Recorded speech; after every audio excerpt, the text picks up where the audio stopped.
আমি চলে। So guys এখন বাজে ওই 12টা 15 হবে হয়তো। কটা বাজে? এখন বাজে 12টা 18। এই সবে মাত্র একটা সারপ্রাইজ পেলাম। এই যে দেখো, তো আজকে আমার বার্থডে, তো আমি জানতামই না। এখন আমরা আজকে মেলায় গেছিলাম, তো কখন কি কেক আনলো আমি তাও জানি না, কিন্তু একটু আগে একটা পার্সেল এসেছিল বলো, কিন্তু সেটা একটা বিস্কুটের। এরকম মাঝে মধ্যে আইসক্রিম টাইসক্রিম অর্ডার, জানি না হঠাৎ দেখি কেক। আর হ্যাঁ, এই কেকটা আমরা যখন বাড়ি আসি মেলা থেকে এইটা আইসক্রিমের সাথে নিয়ে এসেছিল, তাই তো? আর আমার বলছিল এই কেকটা কাটবে আজকে রাত্রে, এই কেকটা কাটবে। এই যে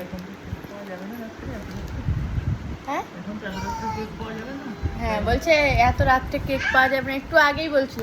তো এই 10 টাকার কেকটা কাটবে, এটা আমার বলছিল। আর কালকে বড় কেক আনবো। কেক নিয়ে চলে এসছে, এখানে লেখা আছে হ্যাপি বার্থডে সাথী। আর এই দেখো, এই যে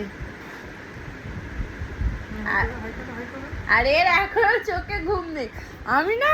আমি কি করছি, আমি শুয়েছিলাম, মানিও শুয়েছিল, ঘরে লাইট অফ ছিল, আর আমি বুঝতেই পারিনি যেই ও হ্যাপি বার্থডে বলে ঢুকেছে। আর মানি সাত করে উঠে দাঁড়িয়ে আর কি হাসি, আর লাফাচ্ছে কেক দেখে, মনে হচ্ছে ওর বার্থডে। দেখো কি আনন্দ। বাবা একটু কেক খাও, বাবা কেক খাও তো একটু।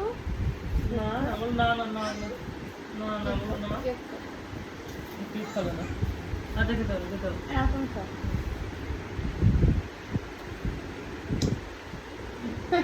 একটু না ওখানে নাও।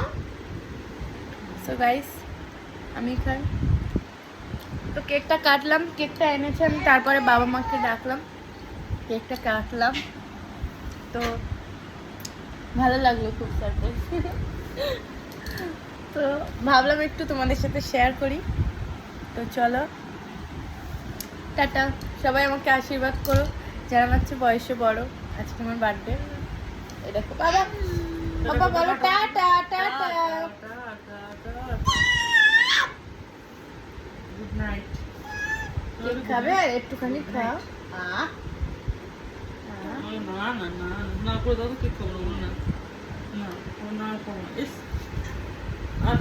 ও লাফাচ্ছে কেকের ওপর পড়বে বলে। তো চলো টাটা, আজকের মতো বাই বাই।